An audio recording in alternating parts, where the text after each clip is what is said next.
ಸುಲಭವಾಗಿ ಬರಲ್ಲ, ಎಲ್ಲರಿಗೂ ಸಿಗಲ್ಲ. ತುಂಬ ಒಳ್ಳೆಯ ಪ್ರಯತ್ನನೇ ಇದೆ. ಮತ್ತು ಟೀಮ್ಗೆ ಒಳ್ಳೆಯದಾಗಲಿ ಎಲ್ಲ ಹೇಳಿದ್ದು ಅಷ್ಟೇ. ಸ್ಕ್ರೀನಲ್ಲಿ ಎಜುಕೇಷನ್ ಫಸ್ಟ್ ಅಂತ ಯೂಟ್ಯೂಬ್ ಚಾನಲ್ ಇದೆ.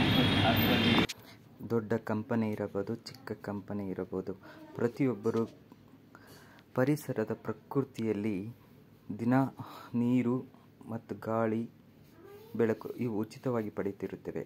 ಆದರೆ ಅಂತರ್ಜಲ ತುಂಬ ಕುಸಿತಾ ಇದೆ, ಉಷ್ಣಾಂಶ ದಿನ ದಿನ ಹೆಚ್ಚಾಗುತ್ತಿದೆ. ಹೀಗಾಗಿ ಪ್ರತಿಯೊಂದು ಕಂಪನಿಗಳು ಸಹ ಒಂದೊಂದು ಗಿಡ ಮರ ನೆಡೋದು ತಮ್ಮ ಕಂಪನಿಯ ಸುತ್ತಮುತ್ತ ನೆಟ್ಟರೂ ಸಹ ಉತ್ತಮವಾಗುತ್ತದೆ.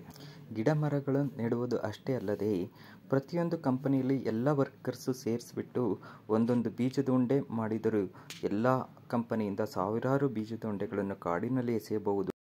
ಬೀಜಗಳು ಬೇಕಾದಲ್ಲಿ ಈ ಸಂಸ್ಥೆಯನ್ನು ಸಂಪರ್ಕಿಸಬೇಕಾಗಿ ತಮ್ಮಲ್ಲಿ ವಿನಂತಿ.